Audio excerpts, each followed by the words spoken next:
This is the Relevant Podcast.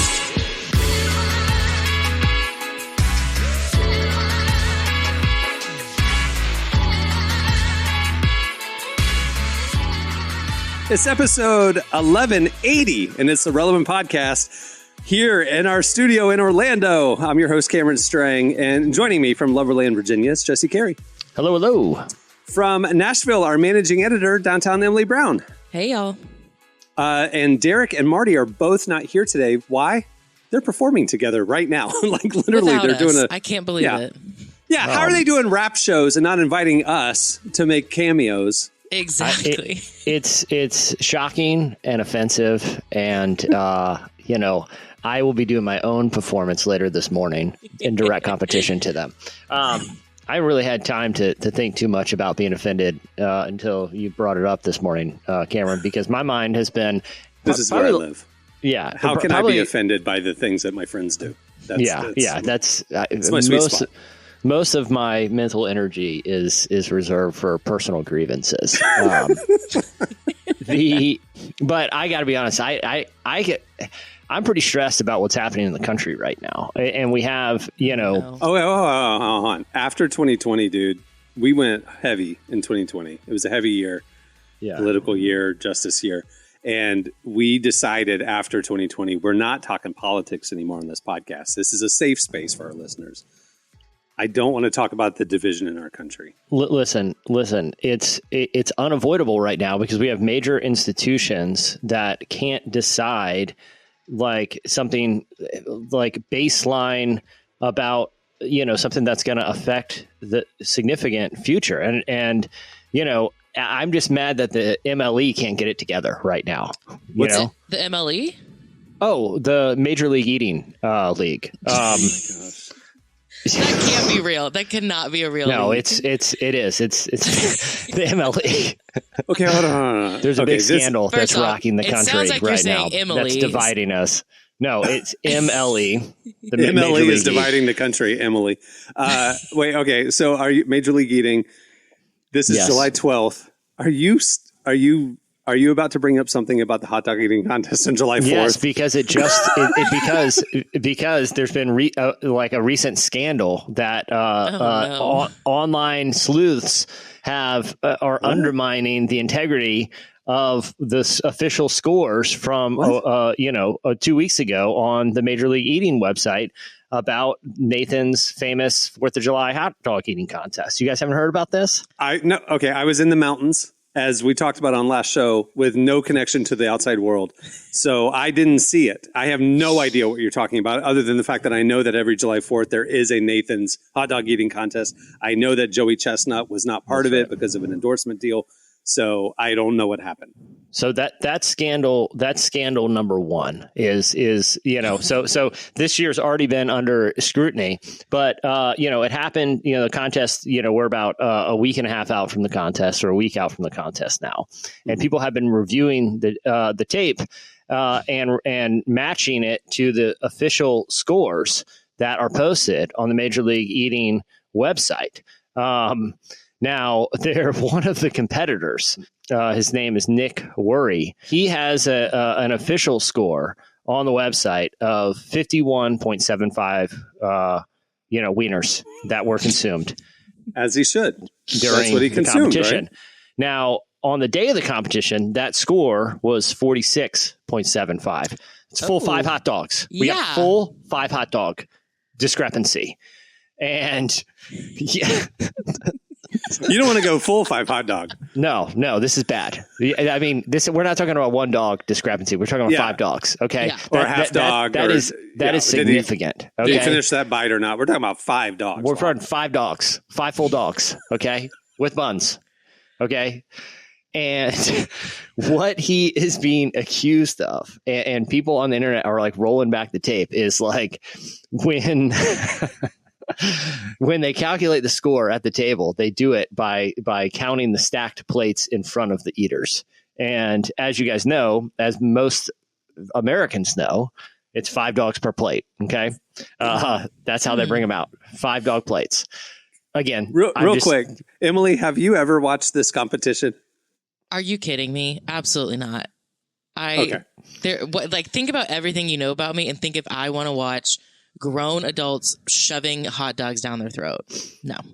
Okay. I was just because in Jesse's world, of course, we all know one plate is $5. This is common knowledge. I get it. Yeah. I was watching Love Island while this was all happening. So I was just clarifying, Jesse, who your audience is. You might need to tell Emily some of these details. So, well, Emily, for your benefit, I will, but I assume most of our listeners were born in the borders of the United States of America. No, and if they're international, they've aspirationally viewed this contest. Okay. And it's right up there with like the moon landing. It's just like one of those American things that people know, democracy, things like that.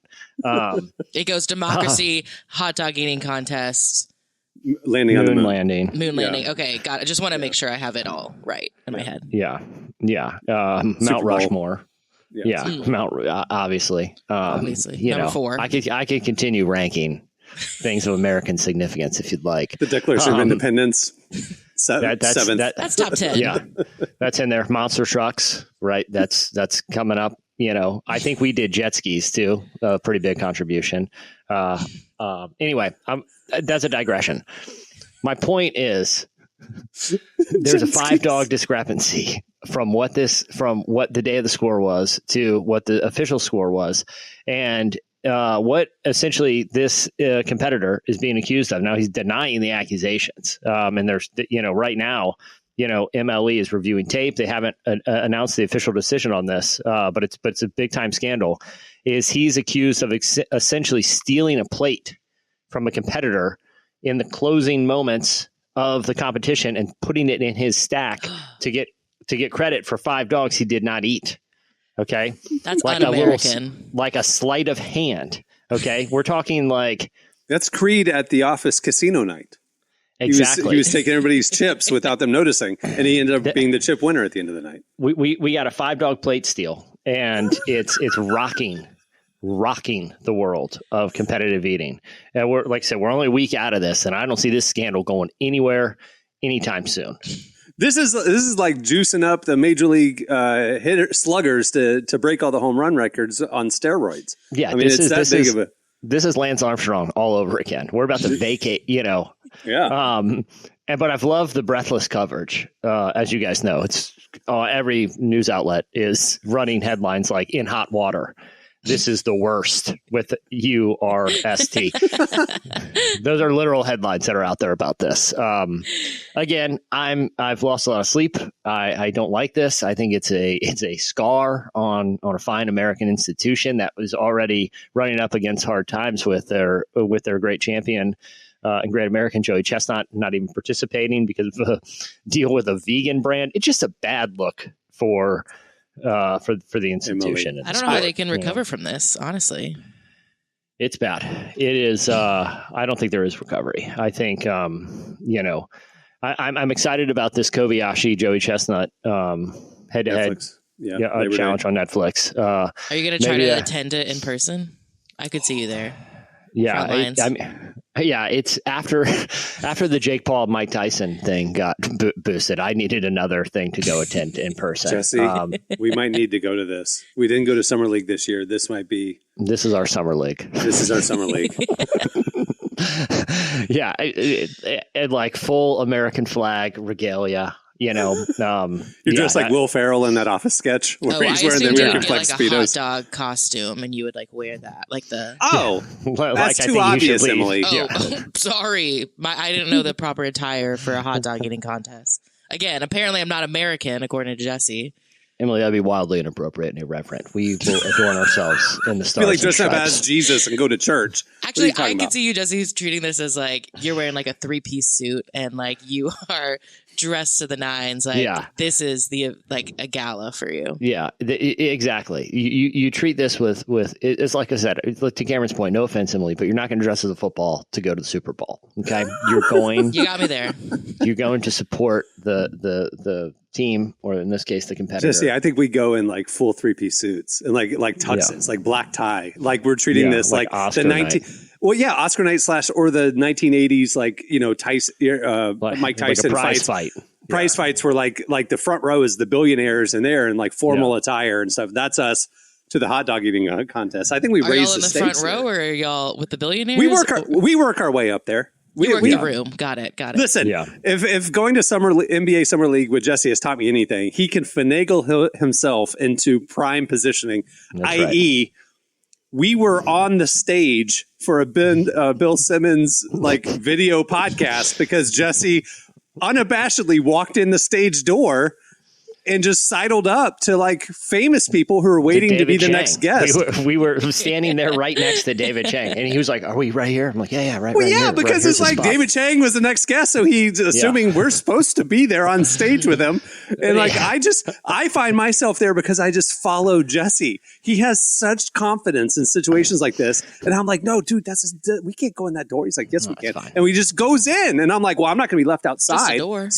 So I go with them. I guarantee you, when we go to this hot dog eating contest on Labor Day, we will be on camera in our tuxes. That's right. I mean, for that podcast, we're standing there with Daryl Morey, like the GM of the Houston NBA Rockets franchise, and David Chang, the Netflix celebrity chef, and just like I said, I was telling Cameron, if you act like you're supposed to be there.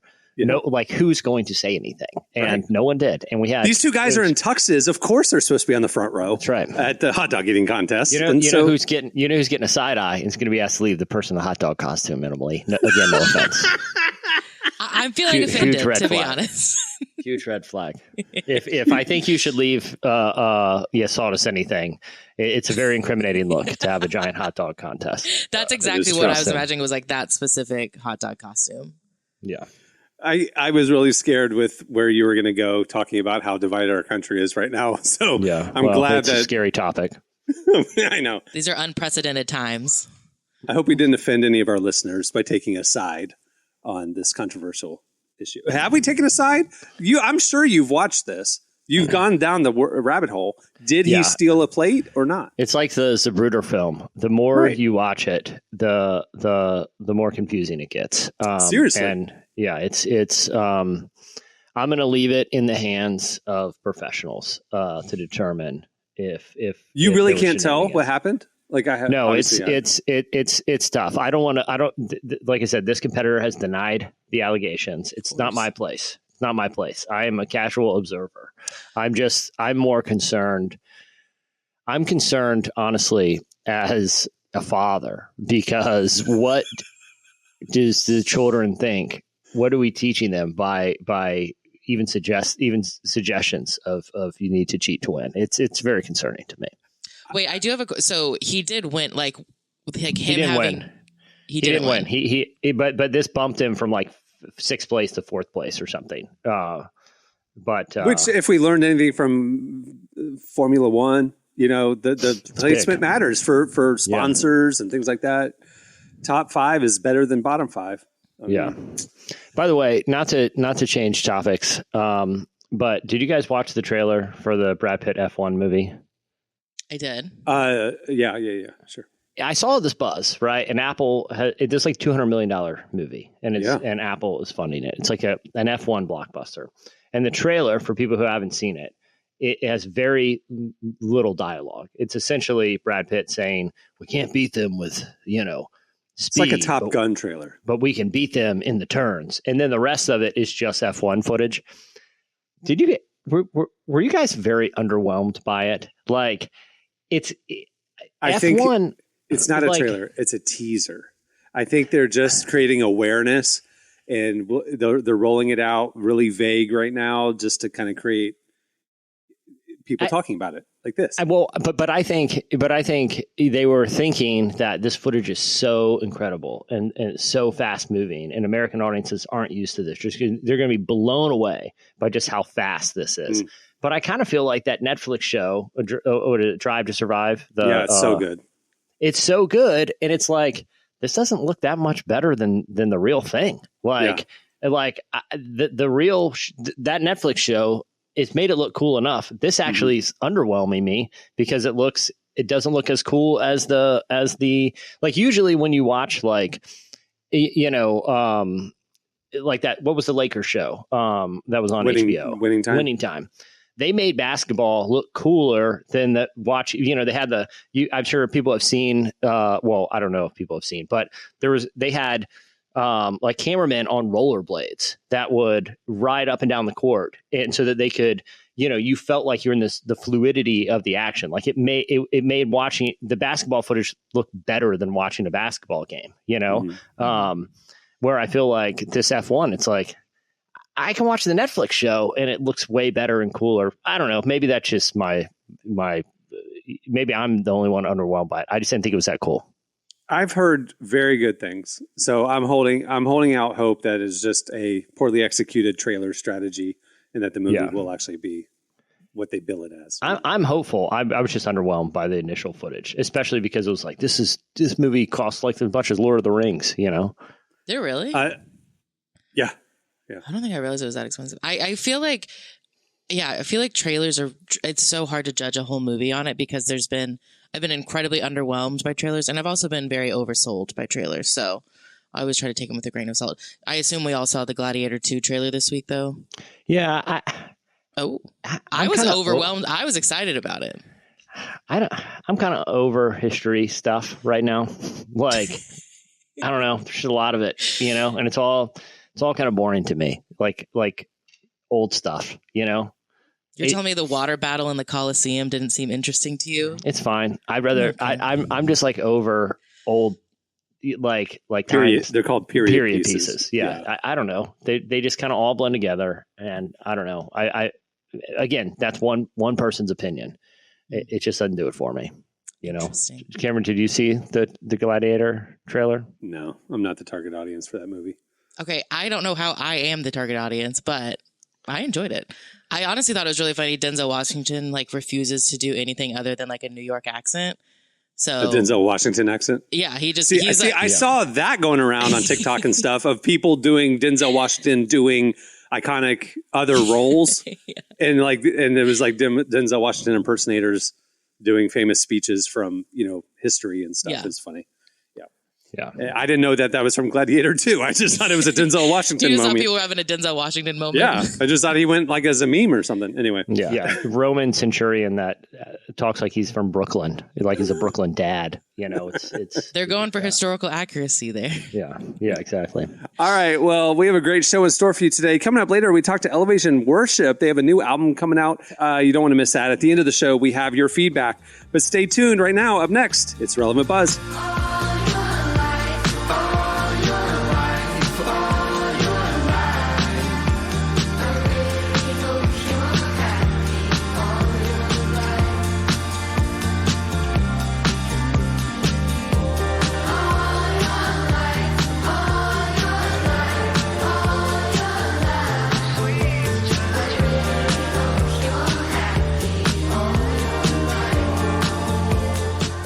You're listening to Nick Ward. The song is All Your Life.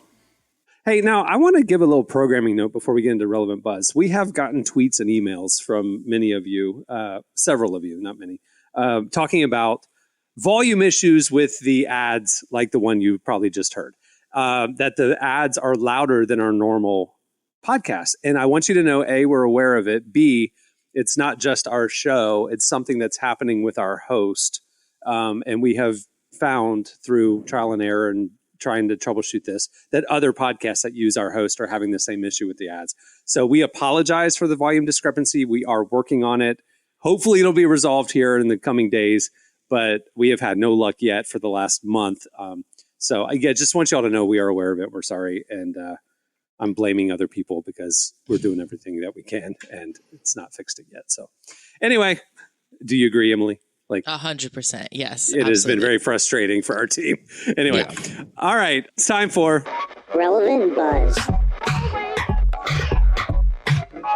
Tell us what's happening at the intersection of faith and culture this week, Emily. Well, Jesse was, wrapped up in this hot dog news. Apparently that's taken the internet by storm. I was on a different internet where everyone was arguing about a dress. And it just kind of reminded me of 2015, when everyone was fighting about the blue and black dress or the white and gold. Wait, was that 2015? Yeah. Yeah. 9 years ago? Oh, yeah. My goodness. Yeah. Wow. Yeah. But history repeats itself, so the internet's fighting about a dress again, this time about a wedding dress, specifically Olivia Colpo's dress. For those who don't know, she's a former Miss Universe winner, and on June 29th, she married NFL player Christian McCaffrey, plays for the San Francisco 49ers. It's well established I'm not a football person. Jesse, I know you watch football. Is Christian any good? He is the best running back in the league by a massive, massive margin. He's unbelievable. He led the league in touchdowns last year. Really? I'm pretty certain of that. Yeah. Oh, wow. So we'd say he's pretty good. He's one of the best players. Can you explain it to me in hot dog competition terms? He had a Joey Chestnut like year. Wow! Wow! Now I understand. Yeah. I'm actually mad because that really did put it into perspective for me. So I just pulled it up. Last year was his first year with the Niners. He led the league in rushing yards, touches, yards from scrimmage, and touchdowns. He led the league in 5 major offensive categories. So yes, he's very, very good at the game of football. Yeah. Okay, so that's what you have to accomplish to end up marrying a former Miss Universe. Got it. Yeah. So everyone jot that down. Make sure you keep that in mind. Yes, he did marry a Miss Universe. They've been dating for a few years. They're also both very outspoken Christians, which we obviously love. They talked in interviews multiple times how they connected over their faith, and they have a relationship rooted in God, and they share a lot of the same values. And one of those values is modesty. And the reason I bring that up is because that's where sort of this argument about Olivia's wedding dress has sort of grown. So her wedding dress was very, very modest. It was a simple white ball gown with a high neck, long sleeves. Really the only skin you can see is her hands and her face. And she even had a veil over. So just very conservative. She was interviewed by Vogue about it, and she said that she wanted a dress that didn't exude sex in any way, shape, or form because of her views on marriage, which is that it's a covenant between two people, and she wanted to respect that. And I honestly wish the story could just stop there because it's a wedding dress. Who cares? But as we've established, the internet loves to argue about dresses. And so people had, honestly, a lot of really negative opinions about it. To be clear, some people supported it and didn't see an issue with it. But there were a lot of really negative comments, and not just this isn't my style or I don't like it, but people were arguing that because she was dressing modestly, she was pushing an agenda, and she was using her wedding dress to shame other brides who maybe don't dress modestly. There was a whole super viral TikTok about someone who she reviews celeb wedding dresses, and she was just arguing that, she was trying to make this big statement with her wedding dress. Personally, I think Olivia was not thinking about those people. I think she just wanted to think dress for her own wedding. But, the internet just has lots of opinions about it, which is really frustrating. It is so odd, the stuff that causes internet quote unquote backlash. I think sometimes people find things to be either outraged or overly opinionated about for the sake of being outraged or opinionated, Mm-hmm. What does her dress have to do with anybody? It's her and her husband. Who cares? Exactly. Why do you have to have an opinion about somebody else's personal choice in which she said nothing about you or other people? She literally just said, this is my value. I wanted to have this look on my wedding day. Move on. I mean, she didn't say move on. I'm saying to the people, move on. This is weird. Yeah. Speaking of the original dress from 2015, have you guys seen the take that's when the internet peaked? That was the moment where the shared experience, internet. It was shared experience. Yeah. This truly viral thing. It was the era of parents listicles. And kids, grandparents were all family dinner was talking about it. The dress was a thing. Yeah. And even the tone of it was communal and fun, and it wasn't divisive, and it was birthed out of sort of the viral listicle era where it was after that, things kind of slowly started, and I'm sure you could point to a lot of other things, but it's an interesting take that after that moment, you can, things have gotten progressively nastier, yes. And not only we don't have these fun shared experiences, it's just it was probably on a progressive slide downward, but certainly since then, this is a perfect example of that, where, people are getting mad at literally nothing now. But the original dress was when it peaked, and it's sort of all been downhill. Yeah, it is interesting to think about because I can't think of any fun, lighthearted viral moments that have kind of started on the internet and made it out into the world where I could go up to anyone on the street and ask them about, the dress, and they know what I'm talking about. It's interesting that you're saying it was 2015 because in my opinion, the online discourse fundamentally forever changed in 2016 or late 2015.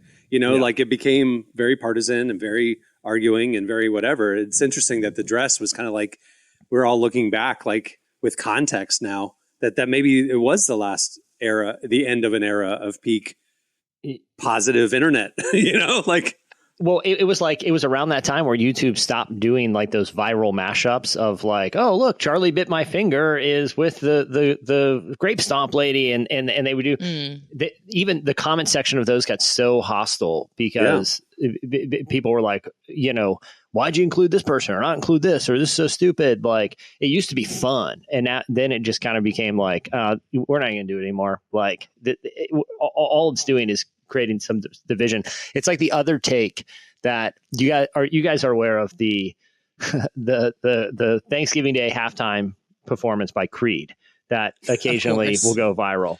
And it has like Dallas Cowboys game. Yeah, it's at the Dallas Cowboys games. It was 2001, so we're weeks after 9/11, right? So it's Thanksgiving Day. All of America has football on in the background where they're hanging out with their families. Creed comes on, the whole country is sort of like figuring out what the future looks like, has just, experienced this kind of collective tragedy.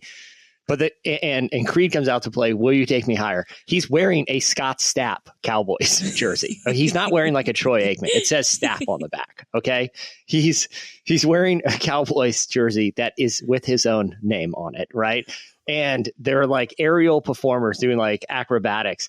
And the great thing about it is like there's not a hint of irony. Like looking back, it's funny, but like but it was like, and people are like, that was peak America right there. It was like, we got this. We're going to come back. We're going to be fine. But no one like it was like it existed beyond ironic. It was just like we all were like, you know what? This is Dallas Cowboys Thanksgiving Day, baby. And Creed is rocking a guitar solo with, aerial, acrobats, like doing stuff. And people are, because the other take is that was peak American culture. Like, would that be on the top 10 most American things? Oh yeah. But like it was kitsch, but no one acknowledged it was kitsch. Like, no, above Mount Rushmore. Okay. Sorry. Creed in general is on the list. But it was like kitsch, but no one acknowledged it was kitsch. It was just like, you know what? This is ridiculous, but we're just all going to collectively love it. That's the other take is that was peak America right there, that halftime performance. And to I just want to defend Mr. Stapp for a moment. I have been to enough concerts here in Orlando at the arena where the Magic play that I know that it's a thing when these big artists go to a city. A lot of times the hometown team will give them the team's jersey with their name on it as a gift. I have been at a Coldplay concert where at the end, Chris Martin threw on his Orlando Magic jersey that said Martin on the back just to kind of say, hey guys, whatever. He didn't wear it the whole performance. I'm assuming Mr. Stapp was gifted a commemorative Cowboys jersey as a thank you for his performance. And he was like, I'm going to show support to the home team. And he threw it on. I don't think he did it as, look at me, I'm a nerd and I don't know that I shouldn't have my name on the back. No, he personally, I've seen an interview with him. He said he asked for it. He chose the number 11 because they had two back-to-back number one hits at the time. I withdraw my previous statement. Mr. Stapp is lame, and I was giving him the benefit of the doubt. And he had it tucked into jeans. It wasn't like he just threw it on. No, I forgot about the tuck. It was totally premeditated. America. It was extremely premeditated because he's been asking about it. See, I'm thinking he's in the hallway. They're like, or it's in the dressing room right before he goes out. They hand it to him as a thank you. And he's like, I'm going to throw this on. This is great. He committed to the bit. Yeah, and he chose 11 because he had two number one hits at the time. And he's like, so not for 9/11, which were okay, got it. No, this was a flex. This was a huge flex. And the thing is, I recently read a really great profile. I think it was in Slate where there's like there's like all these like niche cruises. There's like a Creed cruise, right? Yeah. Where Creed fans go on a weekend and get like 5 Creed concerts, you know? It was a DC Talk Cruise a few years ago. Yeah. So it's not like an uncommon thing. And the reporter kind of went as like a joke, right? But ended the cruise like, you know what? And got to interview Stapp and Creed multiple times.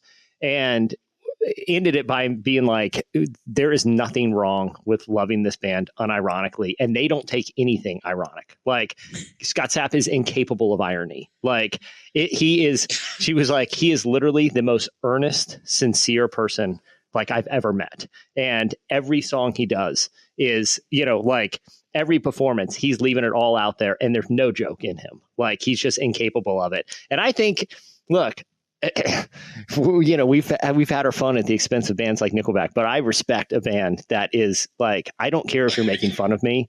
I'm going to do my thing, and it just is what it is. I respect it, and I think that a jersey was a huge flex, and I love it. Okay, end of take. Well, end of take. Thank you so much from the number one Creed fan. I didn't realize we were. It's not about the music. It's not about the music. It's about sincerity and unironic we don't need a art. qualifier. You just Nickelback. Hey, Nickelback is sincere. They're not ironic. They're not in on the joke. But you make fun of Nickelback. Yes, because they're not as good as Creed, and they can't take you higher. Call me when Creed. Nickelback's not uniting America on the biggest stage. Yeah, you're right. Okay. And they're Canadian, so we can make fun all we want. All right, Emily, okay, moving on. I did want to talk about a pretty eye-opening report about AI use in college. So a team of researchers discovered that AI can not only write college essays while remaining virtually undetected, but they also are writing them better than real human students. So this study involved submitting AI-generated essay answers alongside those of real students for 5 undergraduate psychology exams. An overwhelming 94% of the AI-written submissions went undetected by examiners, despite being entirely produced by AI, and like there was no human intervention whatsoever, just straight AI. I think this is more like, this is not like, oh, how great AI is. This is more, in my opinion, more indictment on the poor writing skills of students. Because when I come across an AI written news article, which is all the time now, it's, you sniff it out instantly. Like there's no, like this reads so weird. Again, maybe I'm wrong, but that seems like our college kids not writing. Maybe there's a difference in writing an article versus writing a college essay. You know, like it could just be the content style too. You know. Yeah, because it's like you don't necessarily need good prose to write a college essay exam.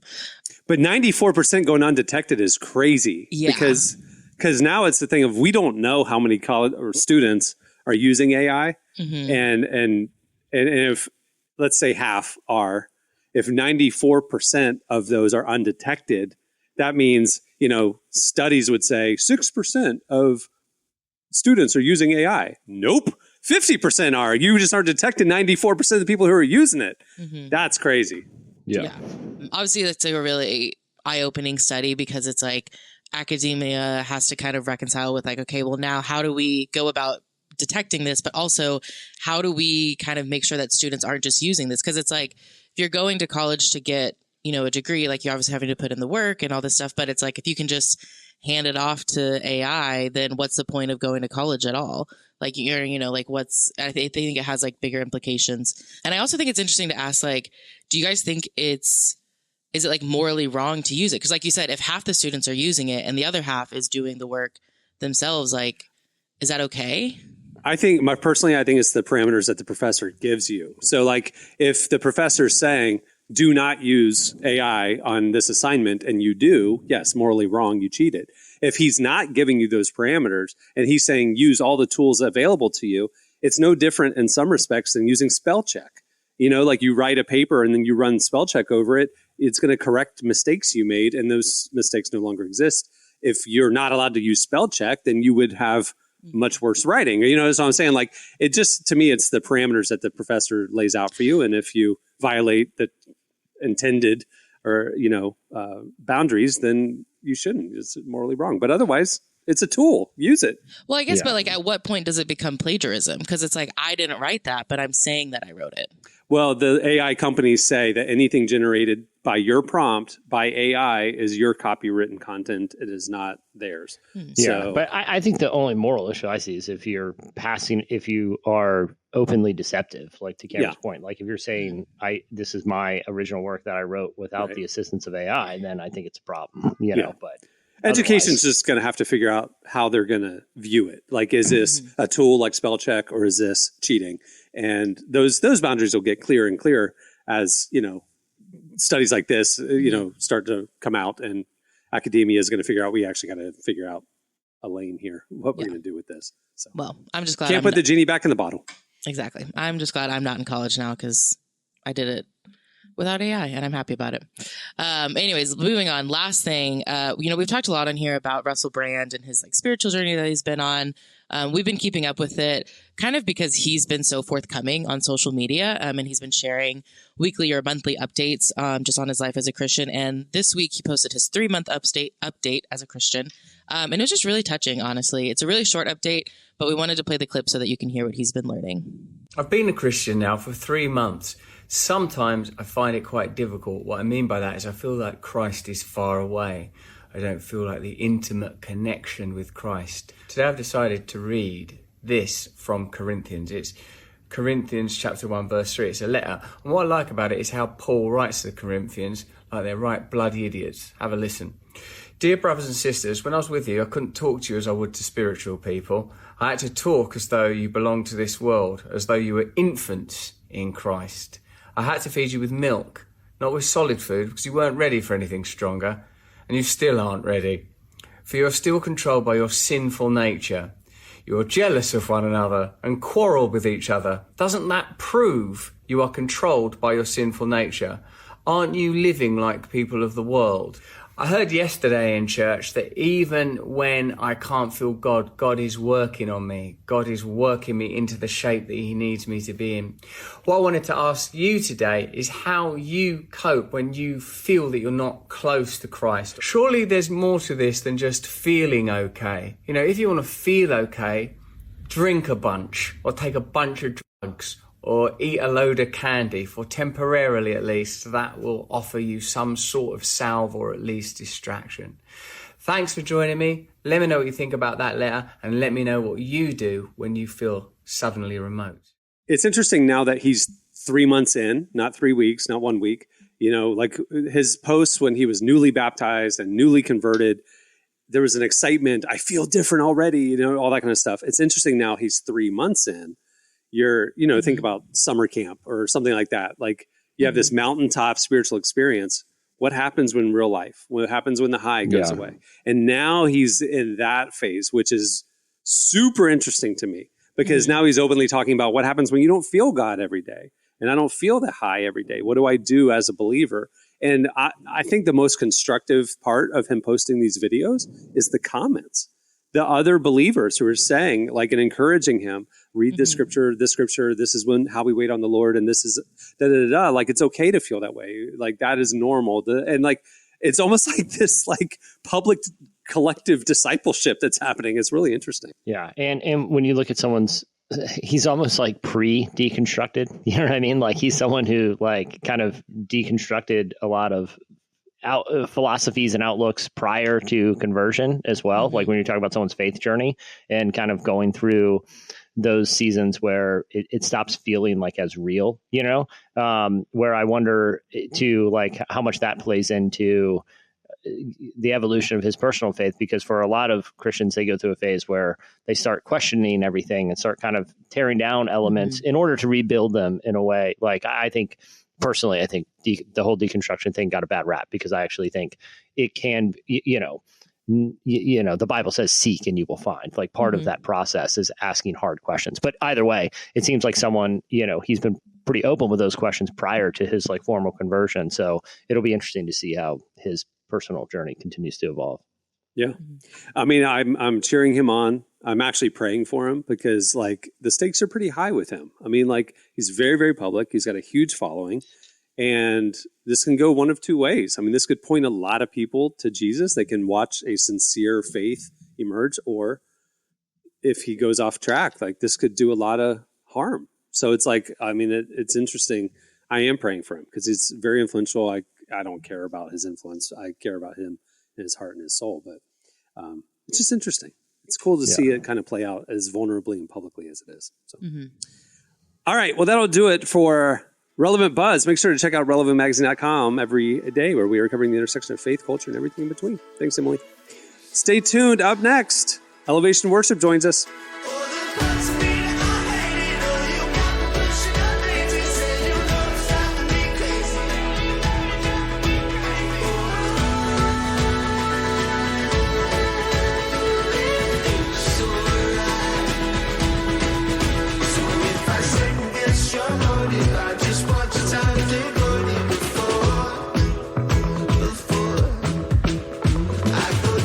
You're listening to Good Neighbors. The song is Daisies.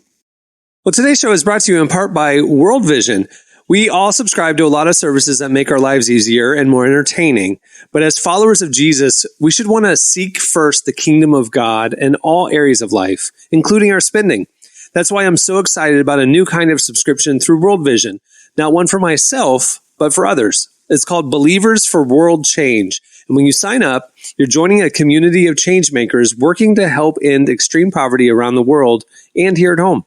World Vision is a Christian humanitarian organization that works with children, families, and communities to reach their God-given potential, focusing on things like gender equality, spiritual nurture, and access to clean water, education, job training, and healthcare, so the entire picture of poverty can be addressed. Let's subscribe to something new together. Subscribe to World Change today at worldvision.org. Again, that's worldvision.org. Well, our guest today is John Sal Barrentis. He's from Elevation Worship. Now, normally when we talk to Elevation, we talk to Chris Brown, but we've had Chris Brown on a bunch, so we want to mix things up, and John Sal stepped in. We talk about Elevation's brand new album, When Wind Meets Fire, which drops today. Here's part of Emily's conversation with John Sal from Elevation Worship.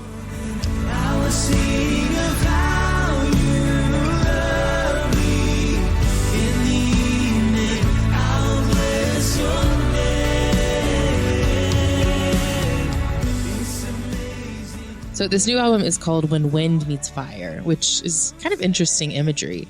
Where does that come from? Yeah. So the day of Pentecost, Acts describes, just a body of believers who were met with a rushing wind and tongues of fire fell on them. What a crazy description of what seems almost like unbelievable. I don't know. I don't think too often now are we're kind of in the middle of a room with gushing wind and tongues of fire. And so there's a ton of chaos, but I love that a lot of this album represents the spirit and the heart behind that, how God just breathes into every individual song in its unique way. And there's an opportunity for you to encounter him in that way. And there is something burning. There's this desire to worship him, almost like the spirit on your behalf as he does. And so engaging with these songs and also just leading, from that place, that's the expectation in the heart as people listen. And I pray that they would encounter the Holy Spirit. They would encounter Jesus in such a fresh way that almost seems unbelievable from the outside looking in. You're like, wait a minute. I'm hearing, it's not literal tongues of fire, but for now, but we kind of have that heart and that desire to believe that the Spirit of God will move in such a way. So when wind meets fire, that's some of the heart behind the title.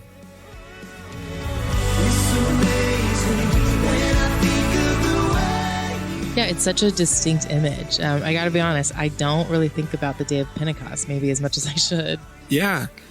I mean, the empowerment, think about, I going back to that story, it's like, and they understood languages that were in from their village and their context. It's like the power of God does that. I mean, I think even through songs, we sometimes will release a song in the hope that, hey, God put it in a space where we would never imagine. I think in a world of social media, in a world of song media that's just going out into spaces, like it's going to probably, in Jesus' name, land exactly where it needs to, in a small city, in a small town, where somebody needs to meet and encounter the Lord. And I don't know, I look at that reference almost as, Lord, do it now, do it through these songs. Something I really love about Elevation Worship is just how involved Pastor Stephen Furtick is in the creation of your music. What is it like to have your pastor work so closely with you? Yeah, he's been involved in every song, every project for the last, years, decade, I would say. And so it is such an important vision. I think what a gift to have the leader, the pastor of your church, who is kind of praying and expecting, God, I need a word for the church and the body, how we're going to minister.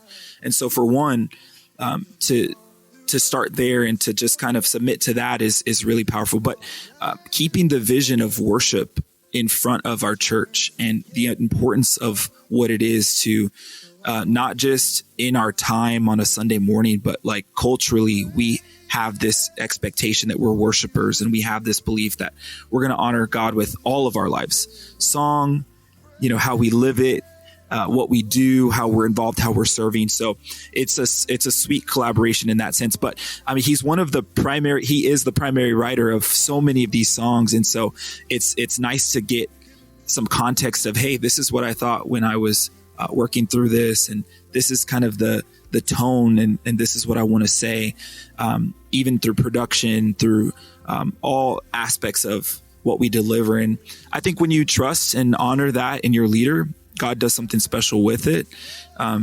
There's so many examples in the Bible of the Israelites getting behind, their leader, and then God honoring that. So I think that's what we're in a season of right now. And it's beautiful to collab and partner with every weekend.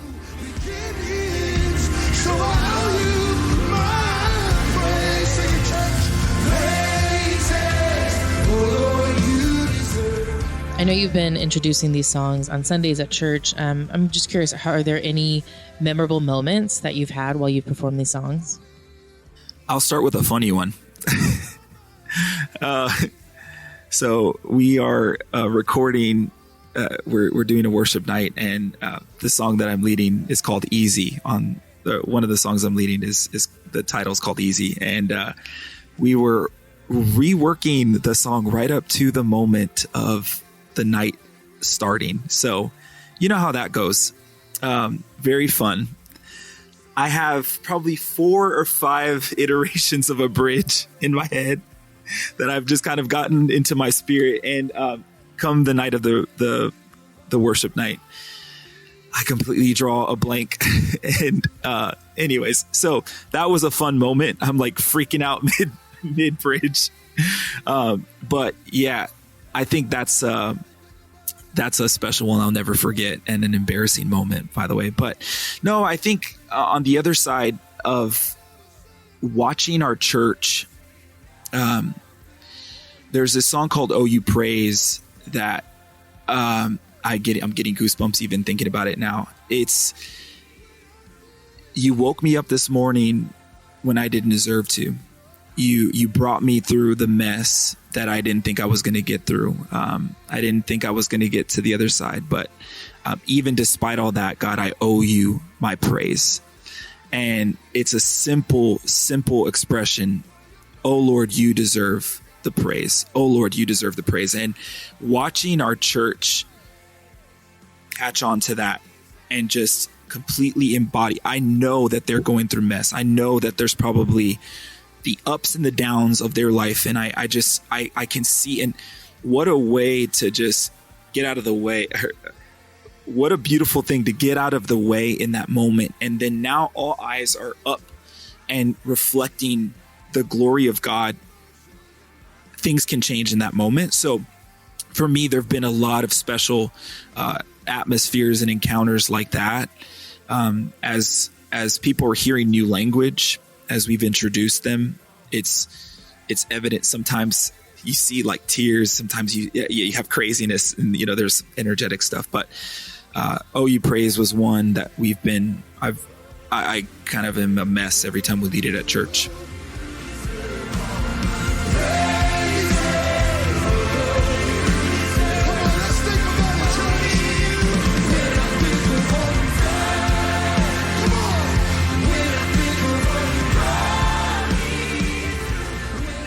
It seems like these songs touch on a lot of different messages, like God's faithfulness, his goodness, lots of important topics to cover. What would you say connects these songs together? Yeah, I think it's a very vertical record in terms of you cover faithfulness, you cover God's love, and I think it all we want our church, we want those who are listening to really turn their eyes to God and allow the Spirit to step in.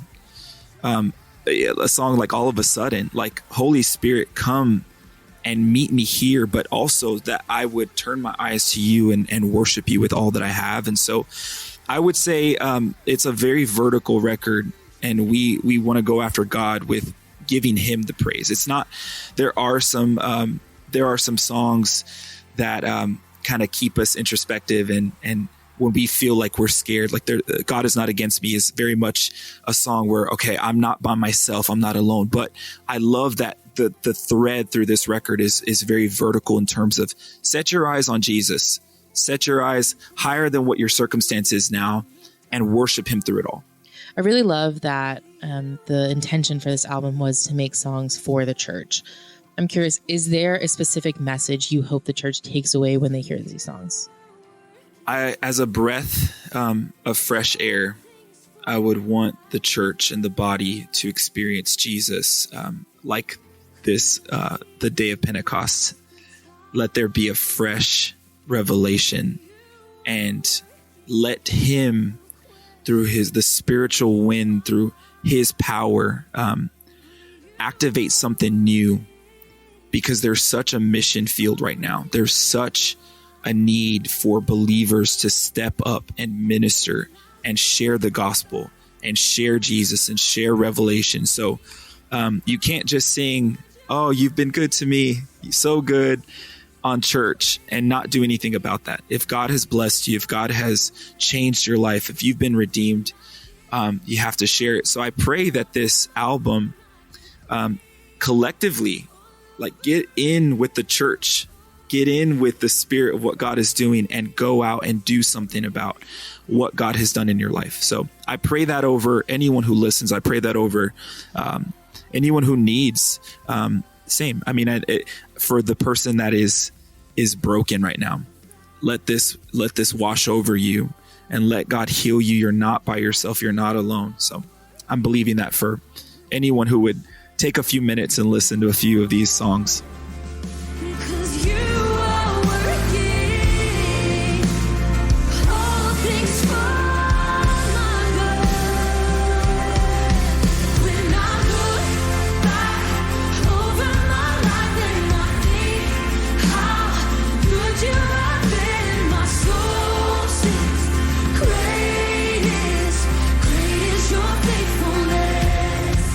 That was John Salbarientos from Elevation Worship. Make sure to check out their brand new album, When Wind Meets Fire.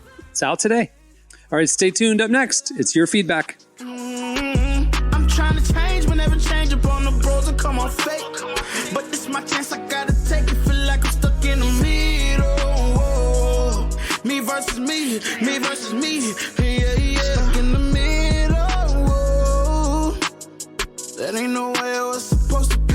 Summer 16 kicked off the RIPs. Ops in my phone with no caller ID.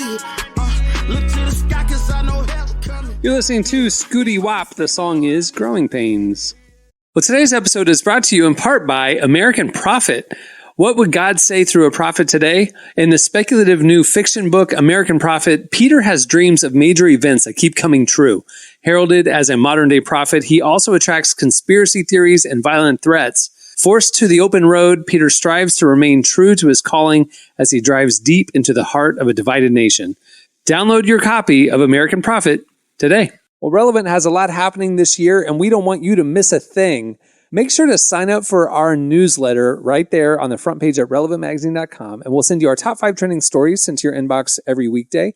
We'll also send you a weekly podcast newsletter with the latest episodes, some fan extras, and first peeks at the new shows that we're going to be rolling out throughout this year.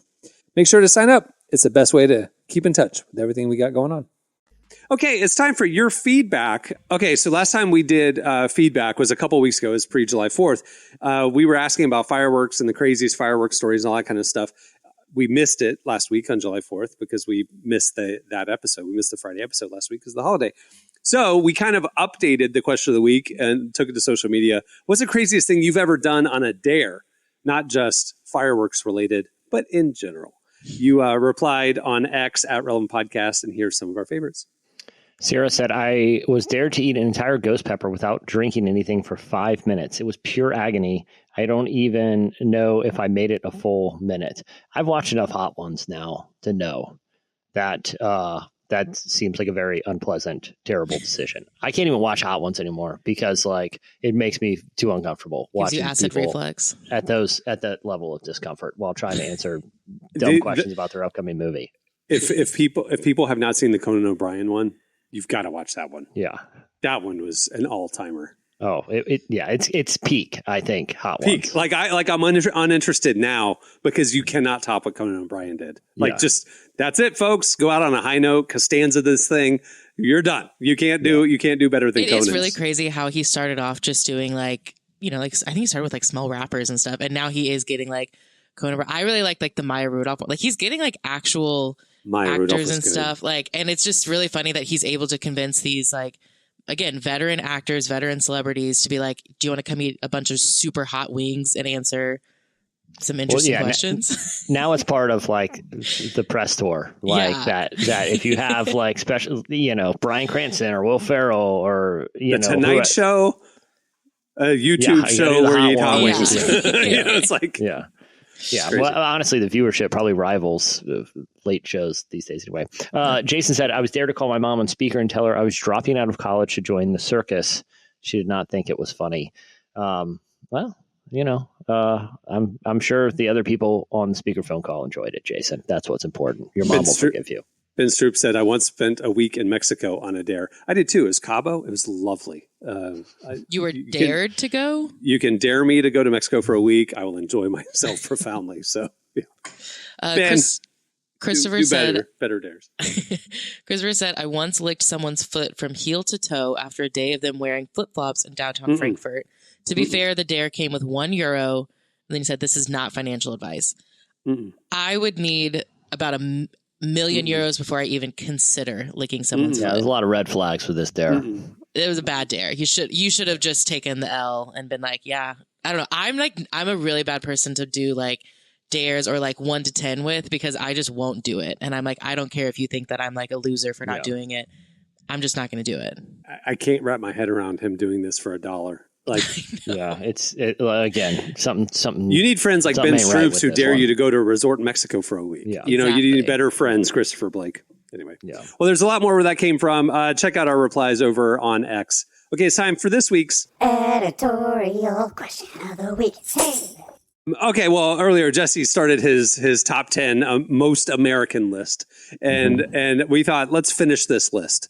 Yeah. That's what we want your help with. So we want you to give us your top 10 most American things. That's it, right? The things that best define the American grit and spirit. So we're talking Creed, Thanksgiving. We're talking Mount Rushmore, democracy, jet skis.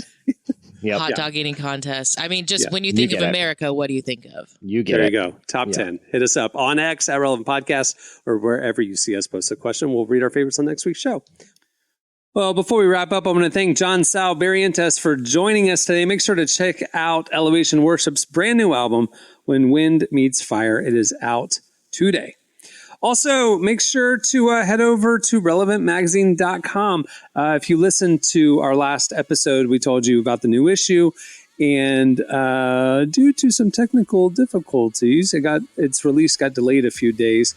It will be up on Monday. If you're hearing this on Friday or over the weekend, it'll be up on Monday. Like I mentioned on our last episode, Letitia Wright is the cover story, and it's jam-packed with some great content. So make sure to check that out.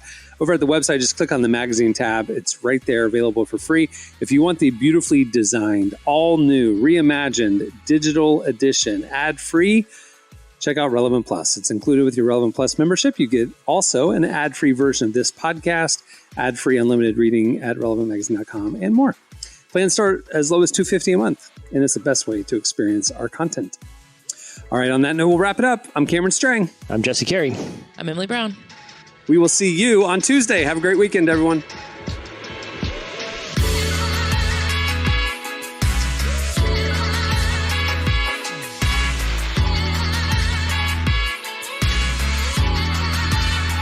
Thanks for listening to the Relevant Podcast.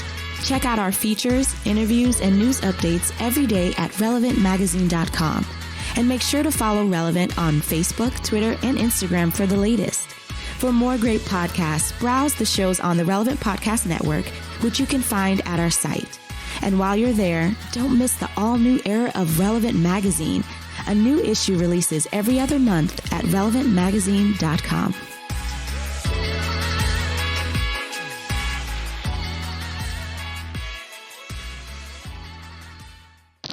If you act like you're supposed to be there, who's going to say anything?